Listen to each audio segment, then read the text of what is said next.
How to show up for others while still honoring your boundaries. Have you ever felt like you're constantly there for everyone else, but somewhere along the way, you forgot to be there for yourself? Maybe it starts small. A phone call from a friend who's going through something. You pick up, of course. Then a neighbor needs a ride to the pharmacy. Your daughter asks you to watch the grandkids, again. Before you know it, the day has passed, your tea's gone cold, and your body feels heavier than it should. And deep down, you feel invisible. Like your own needs don't seem to matter in the grand scheme of things. If that sounds familiar, I want you to know something right away. You are not selfish for wanting space. You are not cold for needing quiet. And you are not less loving because you can't say yes to everything. Showing up for others is one of the most beautiful things we can do as we grow older. It means we care. It means we're still connected. But here's the thing most people don't talk about. You can't truly be present for others if you're constantly abandoning yourself. At this stage in life, we've seen enough to know what drains us and what lifts us up. But many of us were raised in a time when saying no was considered rude. Especially for women, especially in families. We were taught to keep the peace, to give without question, to stay quiet even when our insides were screaming. But now, with the wisdom of the years behind us, we have the chance to rewrite that story. So today, we're going to talk about how to continue being that loving, reliable, beautiful presence in other people's lives, without burning out. Without resentment. Without sacrificing our own peace in the process. Let's start here. Think back to the last time you said yes, but everything in your body wanted to say no. Maybe it was a family event that left you exhausted for days. Or someone asked for help at a time when you were already stretched thin.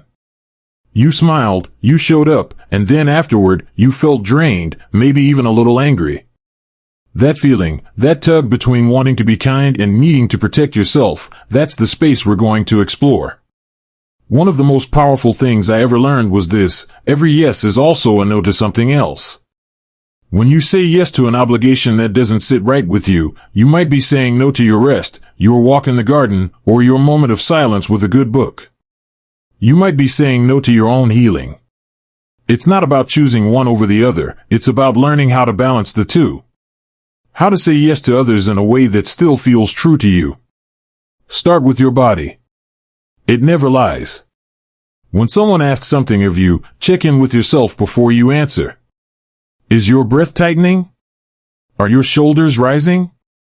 Is there a small voice whispering, "Not again"? That's your inner compass. And it deserves to be heard. Now, I know for some of us, the guilt comes in hard. We think, but what if they need me, or I don't want to let anyone down? That's natural. You have a kind heart. But kindness without boundaries is a fast road to resentment. And resentment is like rust on the soul. Quiet, creeping, and corrosive. So, what do we do instead? We get honest, with ourselves and with others. We practice saying things like, "I'd love to help, but I need to rest today." Or, "I can't stay long, but I'd be happy to drop off a meal."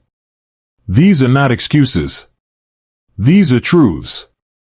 And people who truly care about you will respect them. If they don't, that says more about them than it does about you. Something else to remember: not every invitation is an obligation. You don't owe anyone constant availability. You are allowed to be tired. You are allowed to choose quiet over chaos. You are allowed to turn off your phone and let the world wait a while. And strangely enough, when you do that, you often show up in an even deeper, more meaningful way. Because your cup is full. Your energy is real. And you're there not out of guilt, but out of love. There's a woman I know named Clara. She's 72 and one of the kindest souls you'll ever meet. For years, she was everyone's rock. Babysitter, nurse, cook, confidant.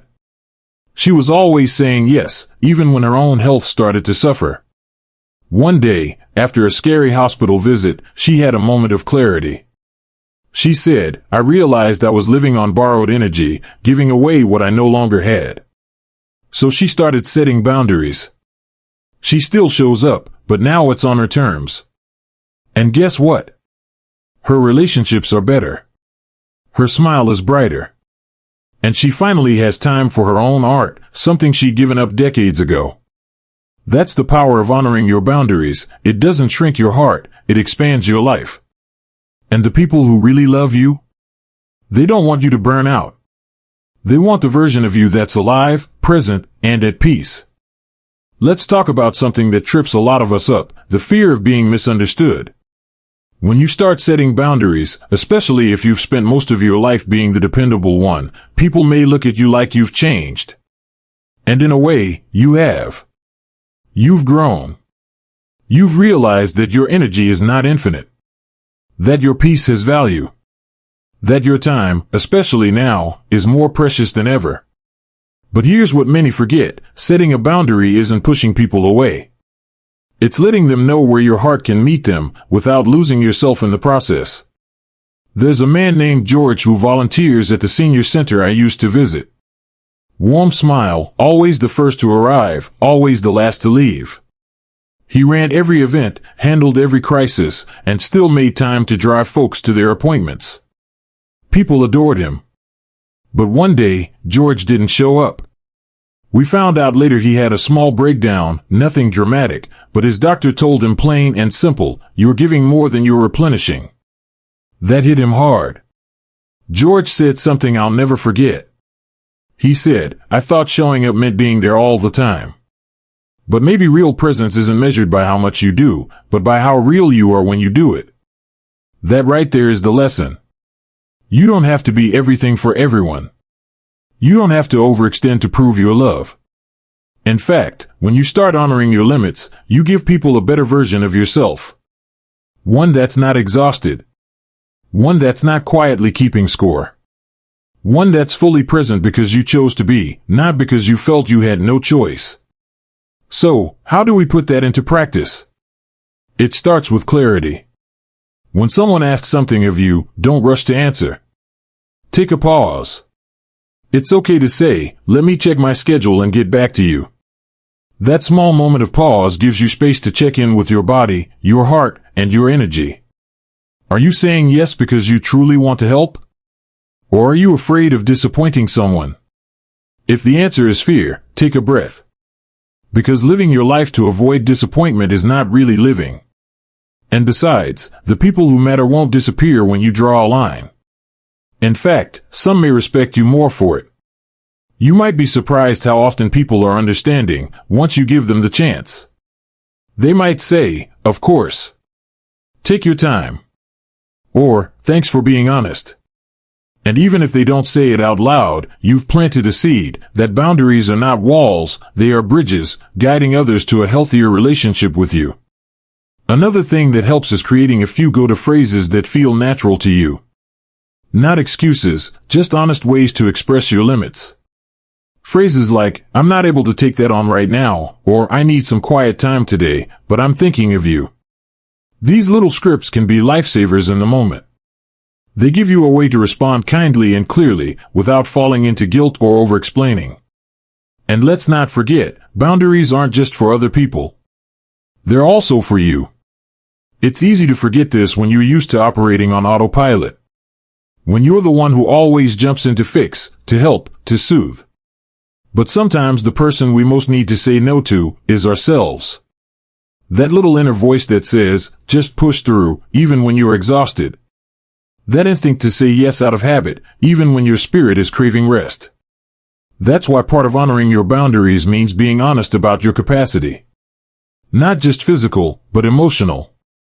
We all have days when our tank is low. And if we keep pushing ourselves to show up without checking in, eventually we run dry. So ask yourself, what fills me back up? What restores me? For some, it's nature. A slow walk among trees, the scent of morning dew, the warmth of sunlight on skin. For others, it's solitude. A good book. A quiet room. Time to think without interruption. And sometimes, it's creativity, painting, writing, even gardening. Whatever it is for you, give yourself permission to return to it. Not as a luxury, but as a necessity. Because you can't pour from an empty cup. And when your cup is full, oh, what a difference it makes. You'll find that your yes has more joy behind it. That you're not secretly hoping someone cancels. That you can be fully present in a conversation without feeling distracted or drained. That when you show up, it's with your whole self, not just the part that's left over after everyone else has had their share. That, my friend, is the kind of presence that heals. That uplifts. That truly makes a difference, not just for others, but for you. There's a kind of freedom that comes when you realize you don't have to earn your place in anyone's life by overextending yourself. You've already earned it, by being who you are. By loving the way you do. By showing up all those years, through storms and sunshine, not because you had to, but because it mattered to you. And now? Now is the time to take that same love and turn some of it inward. Not selfishly. Not as a withdrawal from the world. But as a gentle act of balance. A reminder that your well-being is not an afterthought, it's a foundation. You see, when you honor your boundaries, you're not building a fortress around yourself. You're planting a garden. One where you get to decide who enters, when, and how. And that garden becomes a sanctuary. For you, and for those who come with respect and kindness. I remember speaking to a woman named Louise, 68, a retired librarian who had spent most of her life helping others. She told me, it wasn't until I started saying no that I realized how much I had abandoned myself over the years. And you know what? When I finally made space for me, the right people didn't leave, they leaned in closer. That stayed with me. Because it's true, when we stop people-pleasing and start soul-honoring, we find out who really sees us, not just for what we do, but for who we are. You've spent decades caring for others. Being the dependable one. The glue. The listener. The helper. That heart of yours, it's gold. But even gold needs protection. Even light needs rest. So today, I invite you to pause. Take inventory. Are there places in your life where you're saying yes out of habit, but your spirit is whispering no? Are there conversations where your silence is loud with unspoken needs? Are there relationships where you give and give, but rarely feel received? You don't have to change everything overnight. You don't have to make some grand announcement. But you can begin. Quietly. Confidently. One boundary at a time. One choice at a time. Maybe it's choosing rest over obligation this weekend. Maybe it's speaking up when you'd normally stay quiet.